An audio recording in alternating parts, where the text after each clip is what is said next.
This is the Writers Are People Too podcast, where I just can't get writers to shut up. Today we have with us second-time guest, author and YouTuber Nik Hein. So Nik, for people who maybe did not catch our last episode, just brief introduction to yourself.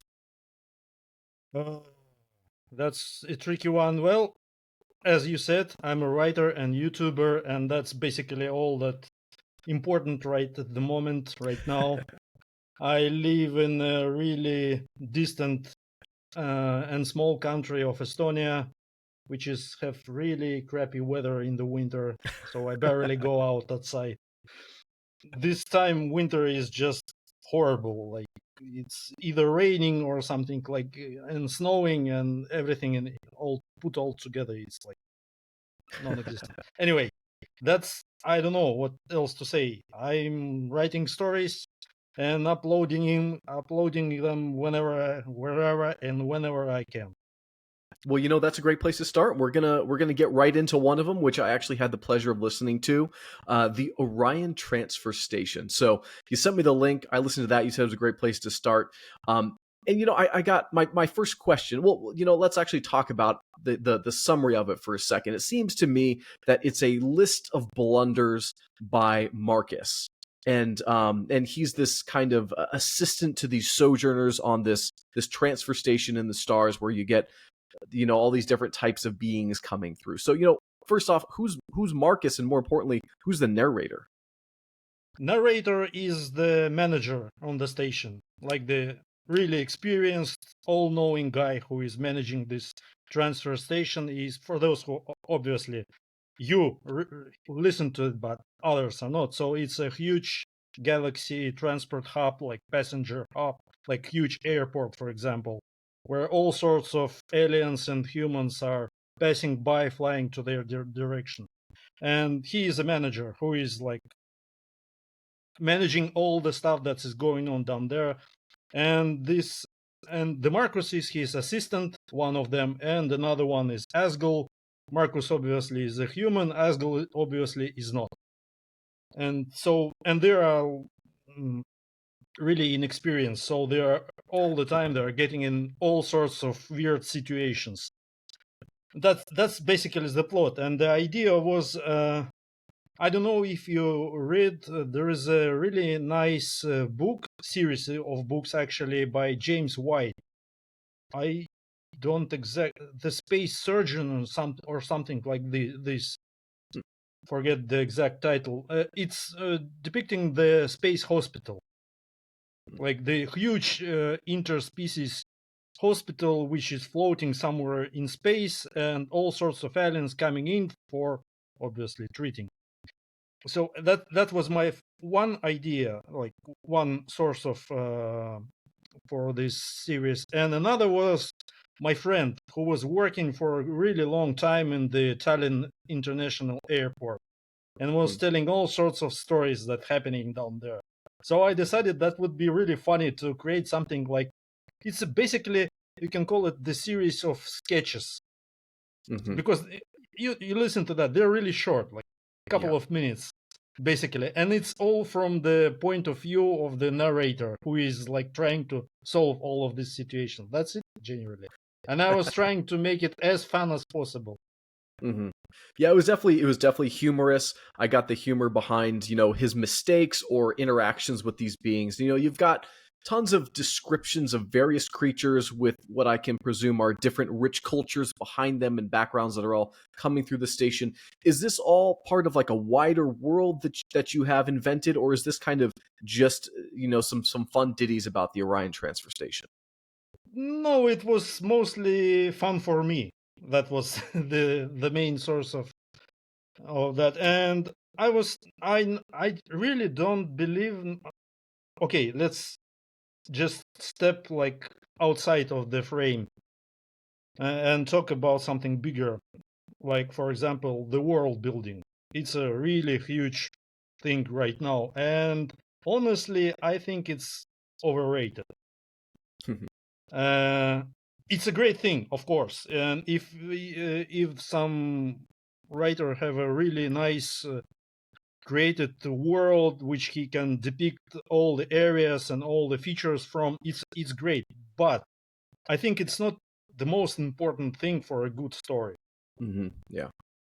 Because like if you have, I've been lurking around at some writers forums or social media, like the groups of beginner writers, and there was seen a lot of posts, something like, hey guys, I need some advice. I'm already at the point, I'm creating the war at the stage of the world building, and I'm creating my world, and it's going like I've done it for 2 years, and I was like, are you sure that you are a writer?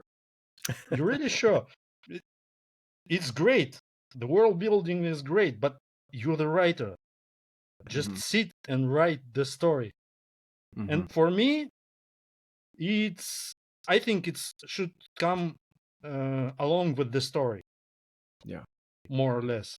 Otherwise, it's like, if you don't have a story, who cares about your world? It's like who cares about the color of your car if it doesn't have an engine and wheels? And the craftfully, thoroughly built world without the story is the car without the engine.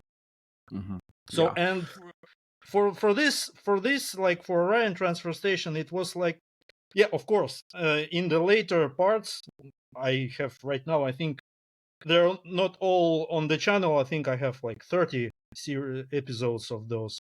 And of course, for the later parts, there are already some characters like the doctor, the sergeant or lieutenant, I forgot, lieutenant, I think, and some areas of the station. Of course, they are already incorporated because they already exist. But at the beginning, it was just like, let's go and have some fun. Yeah. And you're basically touching on this thing that I've heard over and over again after hosting this podcast. You're nearing around 100 authors, or you're around the 100. I don't remember if you're just over or just below, but I've interviewed 100 authors so far. And they always say character is everything. Like, you can have a great world, but if your characters suck, nobody wants to read it. People want to have a relationship with your characters and understand the things that they're going through, positive and negative, because that's what they relate to. And I recently published a novel. It's a fantasy novel, and in it, I decided I wasn't going to have a lot of world building. Now, there's some amount of it that I have to do just to describe what's going on in the political climate and what kind of world it is like, but I kept it to a minimum because I realized, like, J.R.R. Tolkien and George R.R. Martin, they've already done the best world building that can be done, as far as I'm concerned. And so I'm not going to try and compete with world building. I'm going to try and create characters that people want to relate with. And the world building kind of just comes along the side of that. Yeah, but especially if you're maybe not so much for the short stories, though if you have a series of short stories that are set in same universe, for example, you need some world building too, anyway. Yeah. Otherwise you will get lost yourself in there. And after you, the reader also will get lost in there. And definitely, if you're writing a big novel, you need some features of world building, and you need probably not just have it here, but write down some stuff, the names, the areas, the geography, something. But that being said, one important thing you need to do, it's not that important in the short story because you don't deep down into this world building thing down there, but in the novel, the big mistake that many authors, even really known, not like you and me, but really established authors do, they're dumping all of their world building onto the reader. First of all, reader is not stupid. He will figure out if you have it set. Second, he doesn't need it. You need it. The writer need it. Everything be correct and set, and some sort of list or something to check with. But the reader doesn't need it. But he will feel if you don't have it at all. He will feel that you are messy all around the stuff, and some characters are appearing and disappearing without any cause, or some, like the main character going south and somehow end up at the north somewhere. The reader will feel it. Yeah, but I think the craziest world builder right now is Brian Sanderson. I don't know if you read him. It's like, for me, that's the reason why I don't read much modern fantasy. Mostly fantasy are struggling vice versa with world building, because they're trying to implement so much of their world building into each novel that I just need a story. I need a character. I need the plot along which this character moving. So that, yeah, and I can say that's the reason why I'm mostly about the short stories. I just have more fun writing the short story. Just it's not that I'm having something against the novels. I have plans for several, and even started as experiment to write one and uploading it in the process. But it's like, I think for the writer, really important to have fun while writing. Yeah, if you it's what gives us passion, right? Like if we already have our day jobs where we have to go and sit and do something we don't want to do. Hopefully, we want to write and we sit down and do it because we love it. Well, that's actually not everybody have a day job that he doesn't want to. Some people like their day jobs. There's nothing bad about having the day job that you like and having another hobby totally different that you also like. So yeah, and that's I think it's one of important thing, that you shouldn't get lost in the world building. And if you're having fun and if you have really good characters and solid plot, the world building will come along. Yeah, it should flow with the story. It's not like you building the world and the story will appear somehow. The story should appear first, then the world building. At least that's my opinion. Yeah, no, that definitely makes sense. Like you said, you don't want to info dump on them and just shove it down their throat all at once. You want it to appear naturally. And that kind of actually leads me into my next question, which is, you mentioned that you have a lot of stories of this Orion transfer station. Do you have in your head or written somewhere all of the races and all of the worlds, or is this kind of all these short stories an attempt at building out this universe kind of for yourself in this method? No, first of all, it's a good thing, this Orion transfer station series. It's a good place to start with if you stumble upon my channel, upon my stories, because they're really short. You can just have a taste of a couple of them in a few minutes. But actually, it's not characteristic for my writing those stories. And no, I don't write anything at all there. I just having fun and throwing whatever stupid situation I can plot onto my characters. For other stories, because I have other stories, like bigger stories, longer stories, who are also set in their set universe. Yeah, I have some I'm taking some notes to remember how the certain races look, all this stuff. Yeah, definitely. But for those, I just don't need it. They're shortish and they are funny, and you actually don't need the thorough world building to creating sketches. It's like not natural, I think. So you mentioned you have dabbled in creating some novels. Is this universe one of them? Are you trying to compile a lot to later create a novel, or is this this is just fun and I'm going to work on my other stuff too? Yeah, I'm trying to work all over the place, because sometimes I don't know. It's another problem for me. Like the novel takes a huge commitment. Not that the short stories doesn't take commitment, but you finish one in quicker time. I think it's some sort of dopamine. I'm getting quicker because whenever you typing the end, you have some satisfaction. Yeah. And with the short story, of course, you're doing this quicker. That's one thing. And I don't know. I think it's depends. It's definitely depends. It's another thing, when you have too much world building in your story, and you want to exploit that and share it. And then you have also, I think some of the readers are also into this. They want everything explained, like everything, to know every detail, how this works, how this goes, where he goes, what happened after.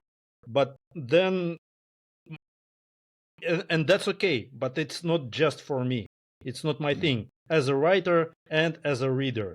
So mostly whatever I write doesn't matter. Will be long, short story, doesn't matter. I'm always trying to leave something like for the reader to imagine, because the literature is supposed to somehow work with our imagination. And if you explain everything, so where this, how, you need something to continue to work with. I think that's absolutely. So, you mentioned you have 3 YouTube channels. I perused the one in English. Are the other 2, are they completely different content, or are they the same content in your language? How do they compare to each other? One is the same, just in my language. And another is, how do you call it properly? BookTube. I just started recently just for fun, because I'm an avid reader, and why not just talk about the books? It's also in my native, which is no secret, it's Russian. So yeah, other is so also my stories narrated by me in Russian, originals, so to speak. And another one is the sort of BookTube channel. And if I have enough time, I probably would start a 4th one also, the BookTube in English, because it goes natural for me. It's not like it's so much extra work. The stories are already there, and the books I read are already read. It doesn't matter. It just, yeah, of course, for English channel, it's an extra work, especially for the stories, because I need to translate them and to narrate them and all, like additional editing. Okay. And but still, why not? If I have time to, then I do it. Yeah, absolutely. Do what you love, right? So you hired a narrator for your channel. Is it the same narrator for all of them, or is it different for everyone? No, it's just that one was specially selected narrator for those transfer stations, because Orion transfer station, because it's a really, like, it's a sketch story, and I mostly used for, that's another point that I wanted to talk about, the AI and its influence on the writing, on the world in general, our world at least, YouTube writing. So when I started the channel, I used the AI voice, and for quite a long time. And I was actually, at the beginning, I was quite happy that such thing as a good AI narration exists, because back then I was really uncertain about my own voice, about my own English. I still am, but I still went over to my own narration. I will talk about this a little bit later. And I was really happy with the AI voice, because it gave me the really good opportunity to narrate my stories, so I can publish them for the people. And it worked really good at first, really awesome. But then one thing happened. Really, I think it's a bad thing, for not for only for me, but the whole community, for all of niche of narrated sci-fi stories, the AI invasion, as I call it. It happened, I think, like, yes, just about year ago, in the end of the February, where the huge amount of the AI generated channels appeared on the YouTube, just simultaneously. I'm not sure if it's one person on, or just somebody figured out that he can do that. And it was at the same time when the chat GPT go like viral, public. And they're pumping I can't call it the stories. They're pumping the content at the rate of, I think, I've seen some channels that are pumping it at the rate of 12 videos per day. and it's pure generated. I think it's probably even not any human involved in the process. Like everything is scripted, and it's just chat GPT going right over to the voice narration, the AI voice, and then uploaded, turned into the video with the generated image, and uploaded into the YouTube, and off you go. And it's just so much oversaturated the niche that it's really hard. I'm not alone. I know other authors who are doing the same thing as me, uploading their own stories, whether narrated by them or voice actors or whatever. But it's their stories narrated, written by them. And they are all struggling with the views right now. And yeah, that's the reality of it at the moment. Well, and it's like you said, it's just an oversaturation of garbage, really. And so now we have to work twice as hard to get noticed. And our stuff is our creative spark inside of us that we're putting out and we want to share with other people. But it's just getting drowned in all this AI trash that is just generated from nothing. Exactly. It's not that there is no audience anymore. It is. The people are still there, the readers.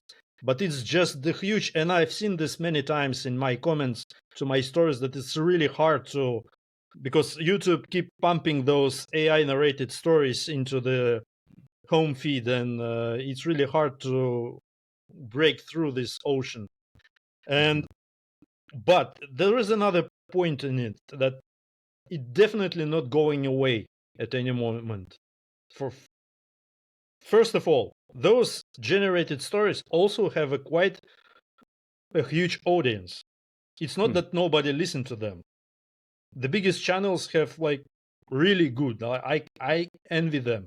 They have like tens of thousands of views on each of those generated stories. So there is an audience for them too.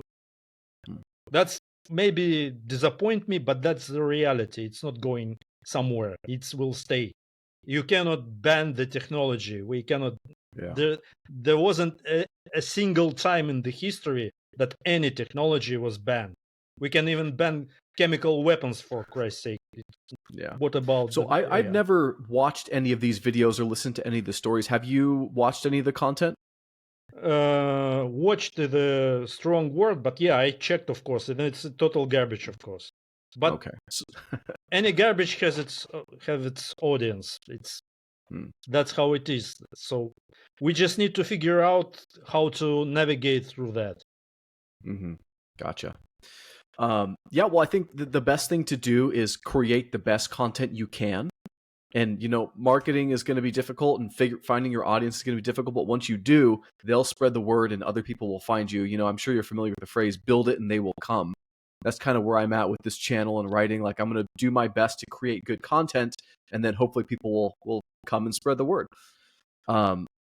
Going back real quick to narration. I'd love to get a narration sometime. It's kind of hard for me, because when I narrate my stories, it takes like quite a lot of work and takes, and I'm not as fluent reading in English as I'm in my own language. I can try. I just want to mention something before. That's the reason, the AI invasion, that was the reason why I turned into my own narration. Because, yeah, obviously I have the thick accent, and I have, with all the edits and multiple takes, I still mispronouncing the words, the misspellings and stuff. But I'm trying to get as more authentic as possible. And that gives you character. Like you mentioned, you have a thick accent. I think that's great because you're the writer, and that's how you sound, and that's how you write your characters. Like, I want to narrate my own novels as well. People have said I should. It's just going to take me a really long time because I have a 105,000 word novel. It's like, how many hours is that going to take to get the takes right, like you said? But I think there's something to be said about reading your own dialogue between your characters, because the inflection that you wrote it with and how they're supposed to interact with each other. I can give you one really, really good reason to narrate your own novel: editing. Believe me, it's awesome. Like, for me, it's I'm doing this twice. First, in my own language, I'm narrating my own story, and then I'm narrating the translation. And for editing purposes, narrating your own story is awesome. You will catch so many things that you didn't catch while just reading it. And the best way is not just reading aloud, but narrating. That's I would recommend for every author to do that. It's just not only for dialogue, for everybody, for everything. It's the just. And that's another thing is, do we have some time more? I just want to continue to rant about all the stuff. Go ahead. We got more time. I have this idea about how the beginner writers thinking about editing. I think it's a little bit of cliche right now that every first draft is inherently horrible and need like years of editing and tons of editing to be readable. I don't agree with that. Like, yes, of course, probably it will need some edit, but you should believe in yourself. It's like, I think the beginner writers should more feel like the story are good. And if you're finishing your first draft with this idea in your mind that, oh God, the work is just starting, it's kind of so discouraging and you disapproving your own work. Do you really think that you rewrote something so bad that it will need so much work to be good? I don't believe in that. Of course, there are editing is the thing, but for example, and some editors also are a little bit how would you call cliched. Like, for example, take this the most popular cliche, show no, don't tell. You know that it's not always like this, because if you go always with show don't tell, you will pump your writing with so many words, because sometimes telling is so much shorter. For example, let's say it's a kind of sharp frisk dialogue with the really sharp words, like a couple of words from each character, and then something like, I don't know, let's say some sort of interrogation in the court where there is a sharp question and sharp answer without many words. And do you sure it was him? Yes. But how can you be sure if you've seen him from 100 meters? I don't know, it was him. And then you want to show that the witness is embarrassed. The best way in this case is to write, she looked embarrassed. But that's telling, right? But if you try, in this case, if you try to show and her eyes were, he started to hid her eyes and blushed and blah, blah, blah, then you will destroy your dialogue. You understand what I'm saying? Yeah, absolutely. Especially that's of course, in the novels you have more freedom with pumping more words. But in the short stories, you don't have such a freedom. If, for example, my story is planned to be 1,000 words, I can do that. But sometimes it's also work. I mean, you can tell in your writing, but you should know that you are telling and for what purpose. Yeah, I think that I often do a lot of beta reading, and I give that advice sometimes. You're right that there's not always a place for that. But usually when I give that advice, it's because I see an opportunity for them to develop the character more. Like if they say, oh, and he went to the party and then he went home. It's like, no, I'd like to see what he did at the party. Like, Yeah, that's develop the Totally character. agree. Totally agree. Totally agree. Everything, and also everything you put in your story, no matter if it's 100 words or million words, doesn't matter. Should be there on purpose. There shouldn't be something just because reasons you never thought of yourself. It's every everything line should be every word, everything. Yeah. Sorry, a little bit of lag here. I think every line should develop either the plot or the character or the world. If it's not doing any of that, then what's it doing there? Yeah. And another of my advice is don't use AI for editing. Mm-hmm. It just don't understand what you are doing. I recently did a really funny experiment. I put a really stupid prompt into the chat GPT, which was built as a story, but it was total garbage with non-existent words. Like just something out of my head, just total nonsense. And I asked him to continue the plot until the ending, and he did it with another part of garbage because it's not a. It's the I think the words artificial intelligence are confusing people. It's not a. It is not an intelligence. There's nothing intelligent about that. It doesn't understand anything. Do you know there is a hopefully my English will be enough. There is a such mental experiment called Chinese room.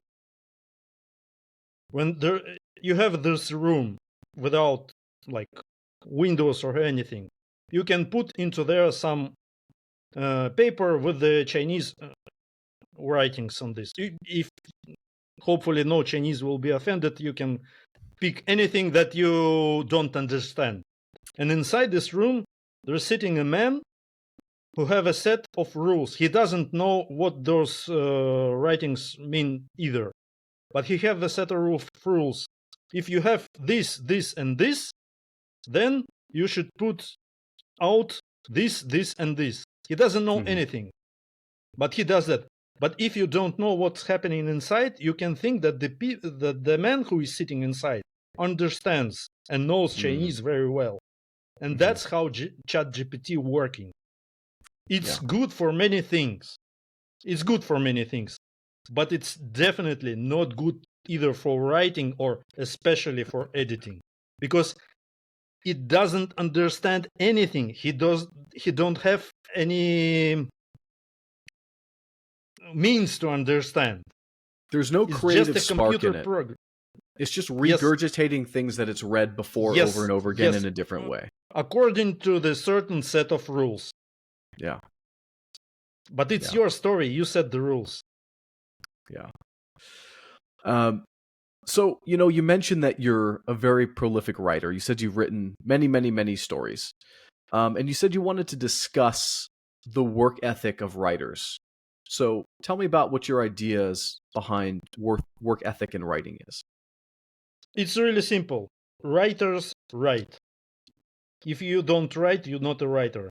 Whenever I heard the people saying, "Oh, you wrote a new story. I really want to write something too. Just sit and write. What do you want from me? You want me to bring you a pen and the piece of paper? What? Just sit and write."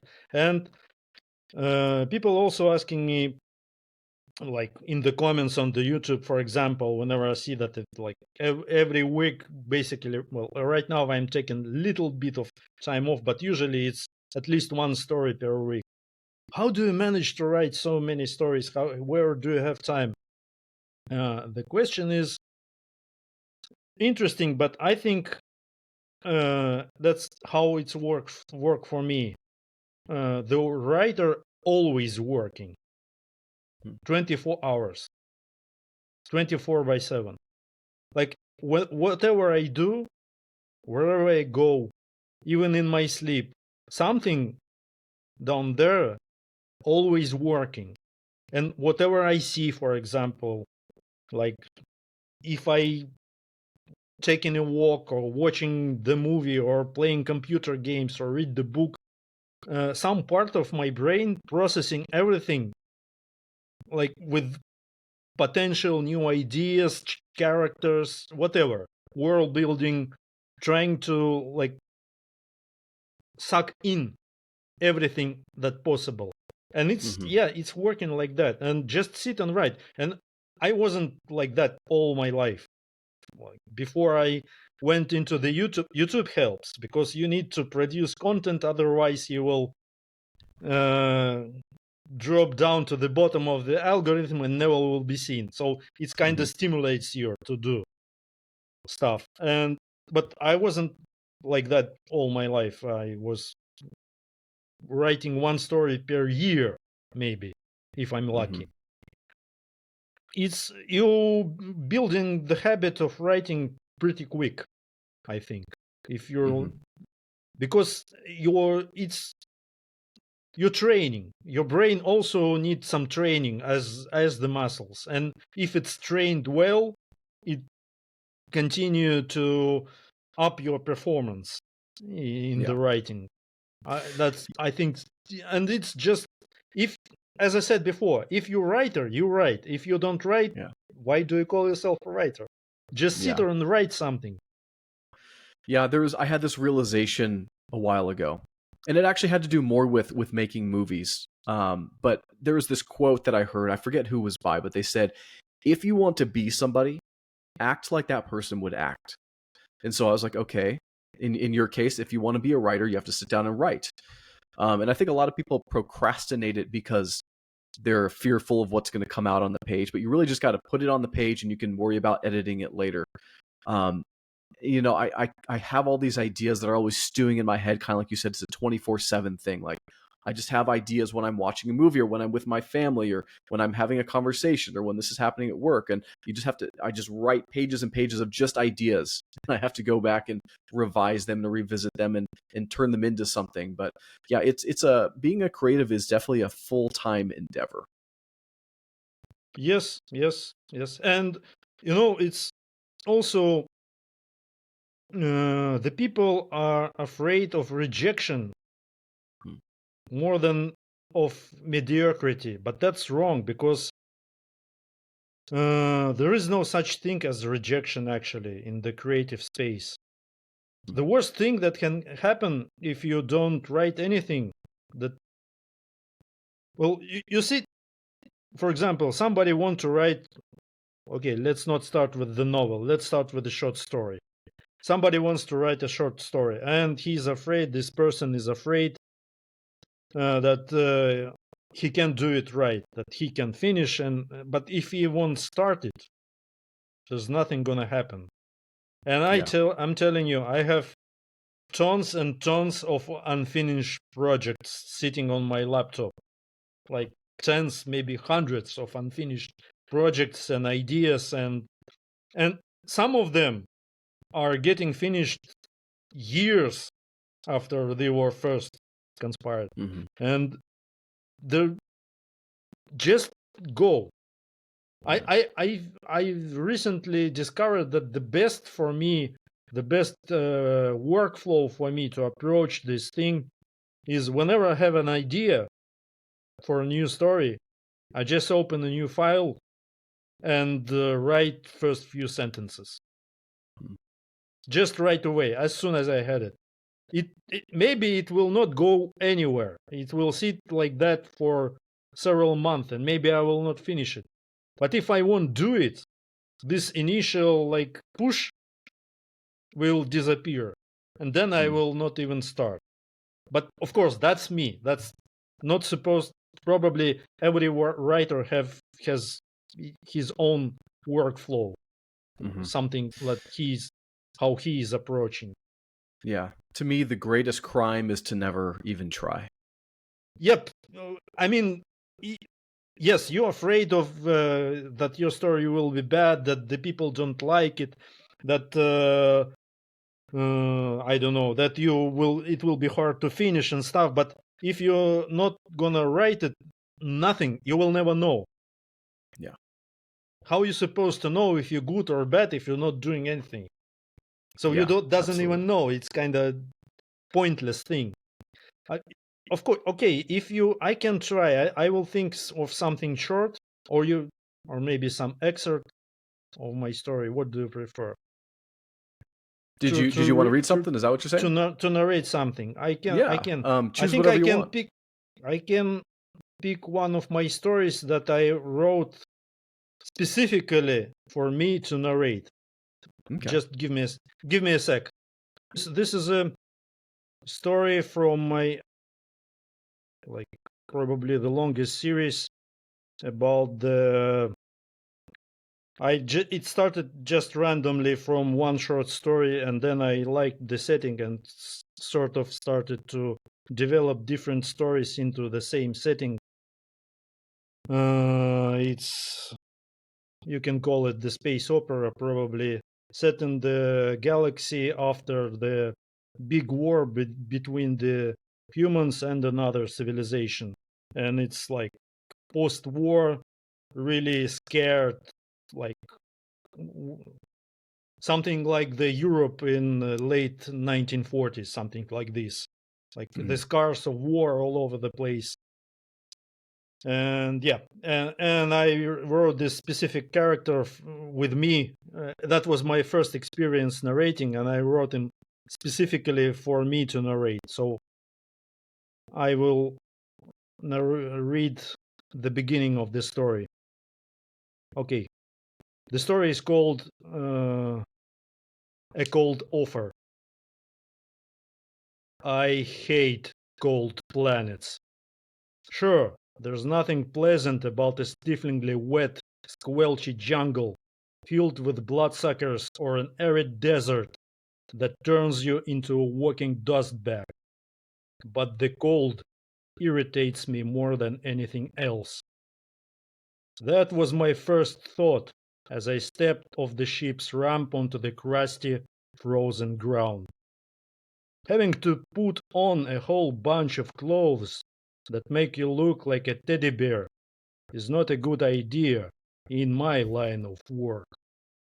The fact that I was raised on a sorry, the fact that I was raised in a rather frosty place also played a part.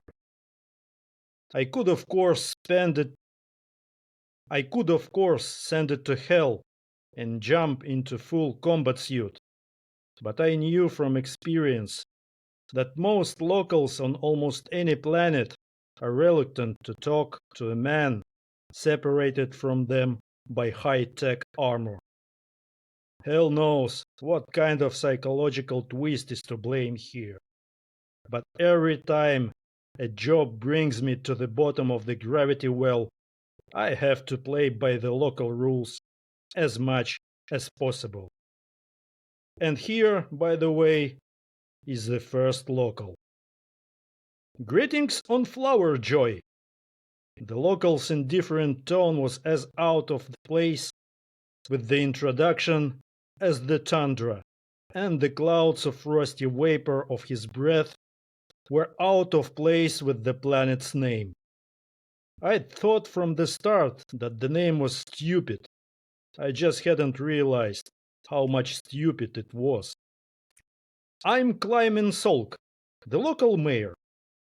Hello. The atmosphere wasn't exactly conducive to a grand display of politeness.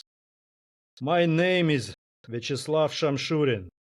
You can call me Val, I added, seeing the usual confusion in his eyes. Is there any place where we can talk without risking frostbite? Such place was Such place was just a stone's throw away. The people I'm looking for usually prefer to avoid densely populated areas. But this planet wasn't even an associate member of the Federation, let alone a province. And it was more than sparsely populated. So I chose to land in one of the three villages that were a bit more advanced and populated than a secluded farm. I'm not sure if I want to continue. It's quite a long story. already feel uncomfortable with my misspellings and stuff. No, you're fine. Sorry. Hey, I again, get, it gives a character. I liked it. yes, and it was like meant like that. And this character was, it's a like short, maybe you have time, you can check on that. It's a short series of 3 stories, and the character was mainly based on the noir crime stories from the like pre-World War II, something like Raymond Chandler and stuff. And he was like sort of, this weary detective, Hmm. something like this. And also, I didn't get to that because it's final words, but it was also based on the great Western movie, The Good, the Bad, and the Ugly, if you've Hmm. seen this. Yeah. I even have the story that called The Good, the Bad, and the Androids with the same character. Nice. So yeah, that's my narration. And of course, I understand that some people are struggling with my thick accent and my all the stuff, but I decided to move away from the AI narration and anything AI as much as possible.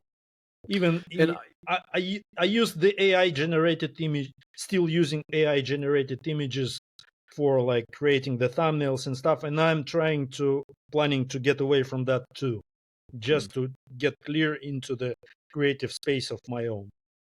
yeah. Well, I definitely like your narration. I think it fits your character. He's a very sarcastic character. I liked that. Um, yeah, you're just talking about moving away from AI generated thumbnails. I uh I have mixed feelings about that. Unfortunately, I get a better click through rate when I have an AI generated thumbnail than when I just have a picture of our faces or something. But what are your opinions on using AI generated images, at least for thumbnails? What concerns me is what kind of, oh yes, in it could bring you higher click through rate, but what concerns me, what type of audience those thumbnails are bringing in. Do I Mm. really need that audience? And even Mhm. though I'm still using the AI generated images for my thumbnails and for the background for my narrations, I'm trying to somehow make them look as less AI as even possible.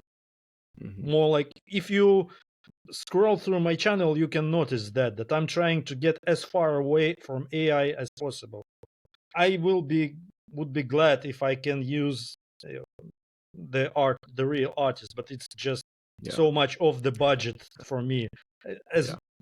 same as a voice actor, I would be happy if I can pick the voice actor, because it still will be, with all being said good words about, with all good words about my narration, the good voice actor will be still better, Yeah. for obviously, for because the voice actors are great, but it's also so much of the budget for me. I Yeah. just can't afford that. So Yeah. I'm trying to do as much as I can. If I have plans for creating my own 3D animations in Blender for my stories and probably for the thumbnails. So yes, I know what you're talking about. It's same for the AI voice. The It's still like the AI narrated stories are bringing better numbers for me than narrated by me. But I'm still will going away from, because I'm concerned about the uh, proper audience, the people who want authentic stuff, rather than Yeah. those who are listening to those generated channels.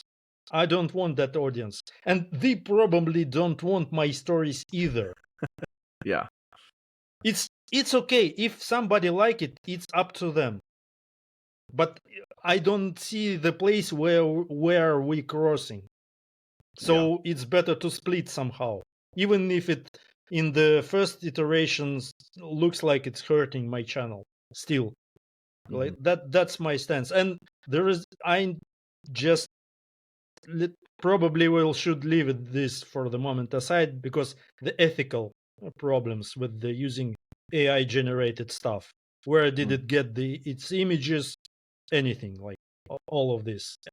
You probably know that there is right now a whole bunch of lawsuits against the musical AIs are ongoing, like really huge legal issues with the AI generated music.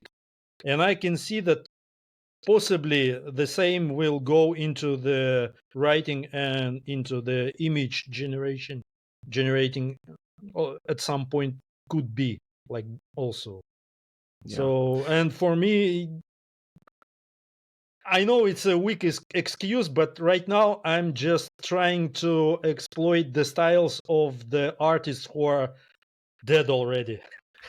I'm not hurting them directly, at least. Yeah.